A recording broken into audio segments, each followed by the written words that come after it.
샬롬. 귀한 날을 하나님께서 오늘 우리에게 주셨습니다. 오늘도 하나님 안에서 순종하는 귀한 날, 복된 날 되길 바랍니다. 주시는 말씀은 열왕기상 22장 29절부터 40절까지의 말씀입니다. 22장 29절부터 40절까지 말씀 우리 함께 읽겠습니다. 이스라엘의 왕과 유다의 여호사밧 왕이 길르앗 라못으로 올라가니라. 이스라엘의 왕이 여호사밧에게 이르되 나는 변장하고 전쟁터로 들어가려 하노니 당신은 왕복을 입으소서 하고 이스라엘의 왕이 변장하고 전쟁터로 들어가니라. 아람 왕이 그의 병거의 지휘관 42명에게 명령하여 이르기를 너희는 작은 자나 큰 자와 더불어 싸우지 말고 오직 이스라엘 왕과 싸우라 한지라. 병거의 지휘관들이 여호사밧을 보고 그들이 이르되 이가 틀림없이 이스라엘의 왕이라 하고 돌이켜 그와 싸우려 한즉 여호사밧이 소리를 지르는지라. 병거의 지휘관들이 그가 이스라엘의 왕이 아님을 보고 쫓기를 그치고 돌이켰더라.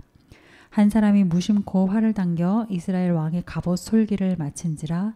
왕이 그 병거 모으는 자에게 이르되 내가 부상하였으니 내 손을 돌려 내가 전쟁터에서 나가게 하라 하였으나 이 날에 전쟁이 맹렬하였으므로 왕이 병거 가운데에 붙들려 서서 아람 사람을 막다가 저녁에 이르러 죽었는데 상처에 피가 흘러 병거 바닥에 고였더라. 해가 질 역에 진중에서 외치는 소리가 있어 이르되 각기 성읍으로 또는 각기 본향으로 가라 하더라. 왕이 이미 죽음에 그의 시체를 메어 사마리아에 이르러 왕을 사마리아에 장사하니라. 그 병거를 사마리아 못에 씻음에 개들이 그의 피를 핥았으니 여호와께서 하신 말씀과 같이 되었더라. 거기는 창기들이 목욕하는 곳이었더라. 아합의 남은 행적과 그가 행한 모든 일과 그가 건축한 상하궁과 그가 건축한 모든 성읍은 이스라엘 역대지략에 기록되지 아니하였느냐? 아합이 그의 조상들과 함께 잠에 그의 아들 아하시아가 대신하여 왕이 되니라. 아멘. 오늘 우리에게 주시는 하나님의 말씀입니다. 어제 아합의 선지자, 거짓 선지자 400명이 모두 아합 왕에게 기란 예언, 그러니까 왕 아합 왕이 듣고자 했던 기란 예언을 하였고, 그러는 중에 그의 신하 한 사람이 미가야 선지자를 찾아가서 말하죠. 당신도 다른 선지자들처럼 길하게 말하십시오. 그러나 미가야 선지자는 말합니다. 나는 하나님이 내게 말씀하시는 것을 말할 것입니다. 그리고 미가야 선지자가 아합 앞에 이르러서서 말을 합니다. 그런데 아합 왕 앞에서 미가야 선지자가 한 말은 그가 앞서 신하에게 했던 결단과는 사실 정반대되는 내용의 말을 하죠. 즉 다른 선지자들이 했던 것과 똑같은 기란 예언. 처음에 선지자들과 같이 기란 예언을 합니다. 왜요? 두려워서 그랬던 것입니까? 아니죠. 오히려 미가야 선지자가 이렇게 했던 것은 거짓 선지자들이 했던 거짓 예언과 똑같이 말한 것으로 거짓 선지자들을 비판하고 조롱하는 것이었습니다. 이 말을 들은 아합 왕이 말합니다. 내가 너에게 몇 번이나 맹세하게 하여야 네가 여호와의 이름으로 진실한 것으로만 내게 말하겠느냐. 아합 왕은 이 말을 스스로를 높이고자 했던 말이었습니다. 그런데 우리는 이 말을 들으면서 아합 왕이 얼마나 위선자인지 도리어 알게 되고, 그런 아합 왕의 모습을 빗대어 보면서 우리 자신 또한 우리 스스로를 얼마나 속이는 자이지 않았었나 생각해 보는 어제의 말씀이었습니다. 결국 이 모든 상황들 속에서 결국 미가야는 아합 왕에게 하나님의 말씀을 전달하고 또 그에 대한 심판을 예언합니다. 그렇게 예언을 하지만 그럼에도 불구하고 아합 왕은 미가야의 선지자를 통해서 주시는 그런 모든 예언에도, 심지어는 환상에도 결코 끄떡하지 않습니다. 거짓을 드러내주고 왕의 죽음과 백성의 고통을 예언해도 듣지 않죠. 환상을 통해 보이지 않는 거짓 영들이 지금 어떻게 왕을 속이고 있는지 세세하게 설명을 해주었지만 끝까지 왕은 듣지 않습니다. 오히려 더 견고하게 자기 길을 고집해 가지요.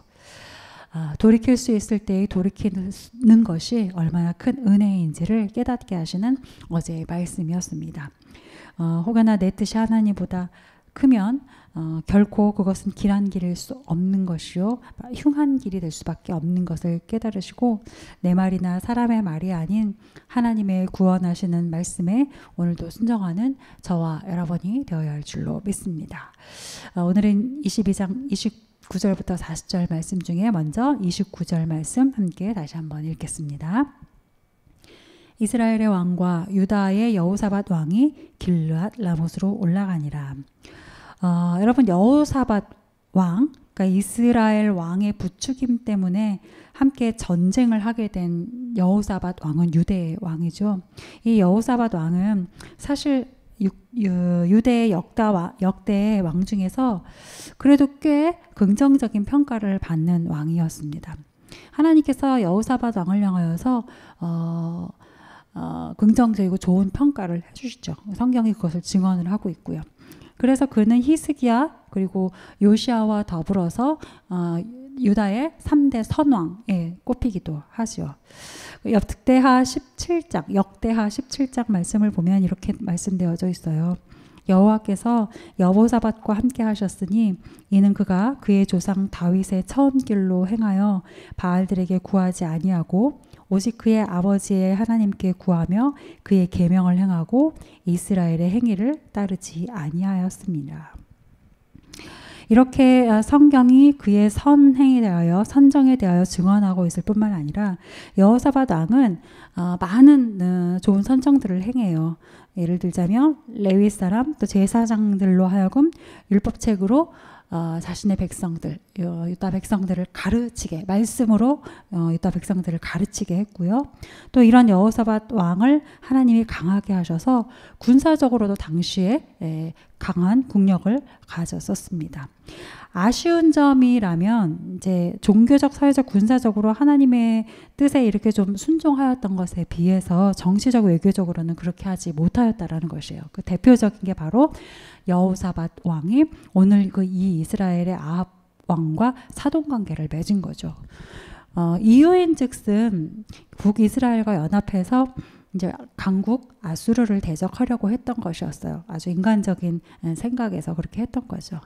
그래서 오늘 본문에서 아합이 여호사밧 왕이 초대했을 때 그 초청을 받았던 것이고, 뭐 우리가 상식적으로 이해하기로는 남유다와 북이스라엘은 이제 분리되어지는 과정에서부터 되게 적대적일 수밖에 없었기 때문에, 그리고 계속 대립적인 관계였었기 때문에 어떻게 이렇게 초청을 하고 초청을 수긍받을 수 있을까 싶었지만, 이러한 일련의 상황들을 좀 우리가 안다면 그래서 북이스라엘 왕이 남유다 왕을 초청하고 또 남유다 왕은 기꺼이 와서 흔쾌히 우리는 하나입니다라고 말할 수 있었던 것이구나, 이제 이해할 수 있게 되죠.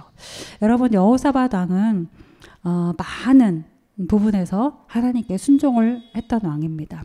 율법 앞에서 겸비했고요.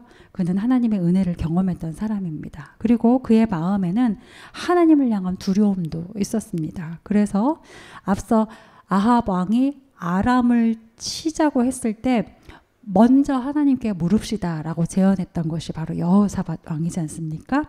하나님의 뜻이 어떤지 먼저 여쭙시다 라고 했던 게 그래서 여호사밧 왕이었어요. 그런데 안타깝게도 여호사밧 안에는 하나님도 계시지만 하나님이 계시지 않는 영역도 있었던 것 같아요. 그러니까 한마디로 어떤 틈이 있었던 거죠.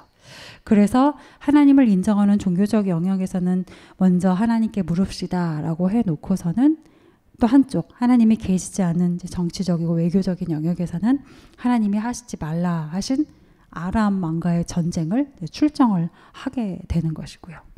여러분, 부디 우리가 어떤 틈도 없이 온전하게 하나님을 순종하고 우리의 삶의 모든 영역에서 하나님을 인정하는 그런 순종의 사람이 될 수 있기를 바랍니다. 물론 삶의 많은 영역에서 하나님께 순종하고 하나님을 기쁘시게 하는 그런 일들을 하는 것도 결코 쉽지는 않습니다. 그러나 삶의 많은 영역에서 순종할지라도 우리가 하나님께 순종하지 못하는 어떠한 영역, 그것이 아주 작다 할지라도 그런 어떤 영역을 남겨두면 그것이 아무리 작은 틈과 같은 것이어도 결국은 그 틈 때문에 우리가 많이 드렸던 순종마저도 다 무너져 내리는 결과를 맞을 수도 있게 됩니다. 바라기는 오늘 말씀을 따라서 묵상하시면서는 내 삶의 영역 중에 혹시 하나님께 순종하지 못하고 있는 어떤 부분은 없지 않은가, 내가 하나님의 순종에서 조금 이렇게 비껴내놓고 제외시켜놓고 있었던 영역은 없었는가 살펴보시고 그것까지도 순종하겠습니다 또 결단하는 그런 하루가 될 수 있기를 소망합니다. 30절 말씀 함께 읽겠습니다. 이스라엘의 왕이 여호사밧에게 이르시되 나는 변장하고 전쟁터로 들어가려 하노니 당신은 왕복을 입으소서 하고 이스라엘의 왕이 변장하고 전쟁터로 들어가니라. 자, 아람을 치는데 남유다까지 이제 연합을 하게 되니까 아합 왕으로서는 이제 진짜 길르앗 라못을 내가 가져올 수 있게 됐다. 우리가 드디어 이제 수복할 수 있겠다라는 생각이 더 강하게 들었을 것입니다. 그런데 그러면서도 또 마음 한구석에 미가야 선지자가 했던 그 예언이 계속 맴돌았지 않았을까 싶어요. 그 말이 계속 생각이 났을 겁니다. 그래서 그 미가야 선지자가 했던 말, 왕은 길르앗 라못에서 죽을 것입니다. 이 계속 거슬리는 이 말 때문에 아마도 그 말 때문에 아합 왕이 이제 속임수를 생각한 것 같아요. 아합 왕이 좀 치졸하다고 할 수 있는 속임수를 쓰죠. 나는 변장을 하고 들어갈 테니 당신, 그러니까 유다의 여호사밧 왕이죠. 당신은 왕복을 입고 하십시오.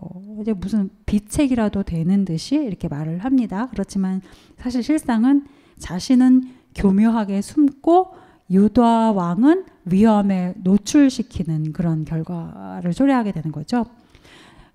아마도 생각했겠죠. 이렇게 하면 아람 군대를 속일 수 있을 것이다 라고요. 변장해서 숨어 들어가면 속일 수 있을 것이고 그러면 죽지 않을 것이다 라고 생각을 했겠죠. 여러분, 사람은 속일 수 있어도 하나님은 속일 수 없다라는 것 우리가 앞서 말씀을 통해서도 우리가 들었고 보았습니다. 사람은 속일 수 있고 또 사람만 속이면 뜻하는 대로 된다. 이게 우리가 늘 종종 갖는 치명적인 실수 중에 하나입니다. 어떻게 보면 세상이 말하는 성공의 비결과 같은 것이기도 하고요. 그러나 여러분 다시 기억하시길 바랍니다. 사람은 속일 수 있어도 하나님은 속일 수 없습니다. 오늘 뒤에 본문을 보세요. 31절 아람 왕이 그의 병거의 지휘관 32명에게 명령하여 이르기를 너희는 작은 자나 큰 자와 더불어 싸우지 말고 오직 이스라엘 왕과 싸우라 한지라. 아람 왕이 자신의 지휘관과 그 군사들에게 명령을 하는 거예요. 다른 것에 집중하지 말고 오직 이스라엘 왕과만 싸워라 이거죠. 왕만 찾으라는 거예요. 그러니까 어떻게 보면 아합 왕이 예상한 계략이 지금 딱딱 첫 단계부터 맞아 들어가고 있는 거라고 볼 수 있어요. 아람 왕이 군사들에게 이스라엘 왕만 찾으라고 명령했으니까 아람 군사들은 왕복 입은 사람만 찾을 거 아닙니까? 그렇죠? 그들이 구별을 하기 위해서는 왕복 입은 사람만 찾겠죠. 그런데 아합 왕은 변장을 하겠다고 했어요. 그러면 변장을 하면 왕복만 입은 아람 왕에게 결코 발각되지 않을 거 아니겠습니까? 그러니까 아합 왕이 예상한 계략들이 지금 첫 단계부터 맞아가는 것처럼 보여요. 이어지는 말씀을 보면 또 그렇습니다. 32절부터 33절 병거의 지휘관들이 여호사밧을 보고 그들이 이르되 이가 틀림없이 이스라엘의 왕이라 하고 돌이켜 그와 싸우려 한즉 여호사밧이 소리를 지르는지라 병거의 지휘관들이 그가 이스라엘의 왕이 아님을 보고 쫓기를 그치고 돌이켰더라. 그러니까 아람 군사들이 보니까 저기 왕복 입은 사람이 하나 보이는 거죠. 전쟁 중에 왕복 입은 사람이 하나 탁 눈에 띄는 거예요. 그러니까 그가 이스라엘 왕이다 라고 모두가 생각을 했죠. 이스라엘 왕인 줄 압니다. 그래서 그에게로 몰려갔어요. 근데 그를 죽이려고 하고 보니 이 모든 상황들이 지금 아합 왕의 계략대로 탁탁탁탁 진행되고 있는 상황이에요. 아합 왕의 계략대로 되고 있죠. 사람들이 깜빡 속았습니다. 그런데 다행히 여호사밧이 자신은 북이스라엘의 왕이 아닌 남유다의 왕이라는 것을 밝히죠. 소리치죠. 그러는 바람에 여호사밧으로서는 다행히 이제 목숨을 건지게 됩니다. 여호사밧으로서는 다행히 목숨을 건지지만 이 진행되는 일련의 상황들을 보면 정말 아합 왕이 속임수가 아주 제대로 들어맞아가고 있어요. 변장한 아합 왕은 지금까지 잘 숨겨져 있고 왕복을 입고 그대로 나아갔던 아하사밧 왕은 결국 위험에 노출돼서 죽을 위기를 겪고, 속이면 속일 수 있다는 아합의 계략이 먹힌 셈이죠. 여러분, 사람이 작정하고 속이면 사람은 속게 마련입니다.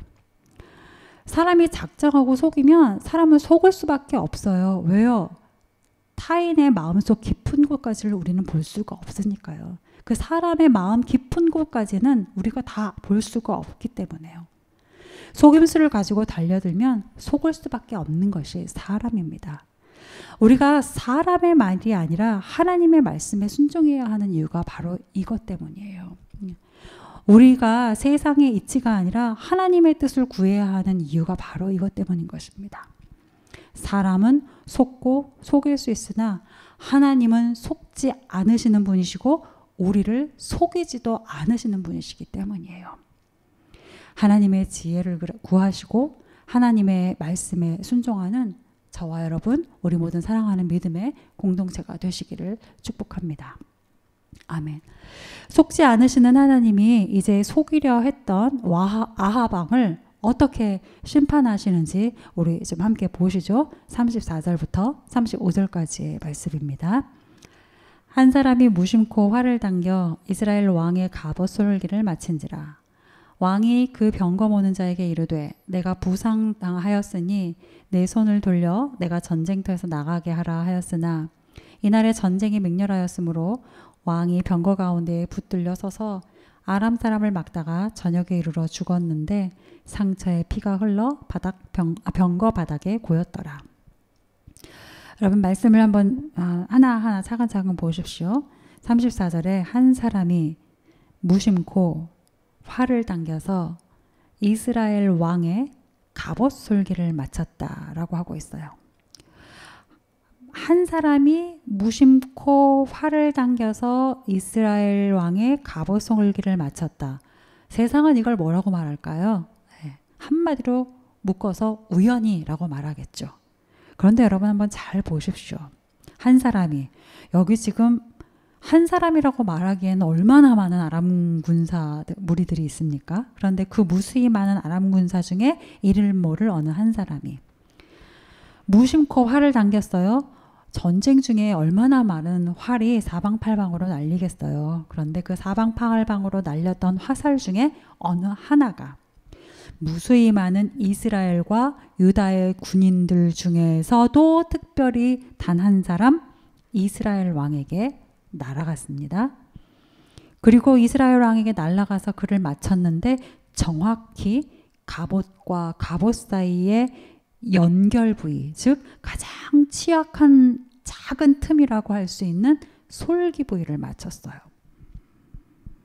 무수히 많은 아람 군사 중에서 이름 모를 한 사람이 사방팔방으로 날렸던 화살 중에서 어느 하나가 무수히 많은 이스라엘과 유다의 군인들 중에서 이스라엘 왕에게 그가 입은 옷의 여러 부위 중에도 불구하고 가장 취약한 아주 작은 솔기 한 부분, 이렇게 진행된 이 일이 어떻게 단 한마디 우연이라고 할 수 있을까요? 하나님이 하신 일이죠.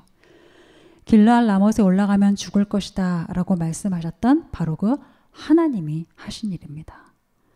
여러분, 사람은 속일 수 있어도 하나님은 속일 수가 없어요. 아합 왕은 자신의 계략과 그 일이 진행되는 모든 정황들 속에서 속임수대로 속임이 진행된다고 생각했을 것이에요. 그러나 하나님마저 그렇게 아합 왕의 얄팍한 속임수에 넘어가지는 않죠. 하나님은 속일 수 없고 하나님이 말씀하시면 그 말씀하신 대로 반드시 이루어집니다. 결국 아합은 비참한 죽음을 맞게 돼요. 하나님께서 미가야 선지자를 통해서 예언하셨던 그대로 아합은 죽게 되죠.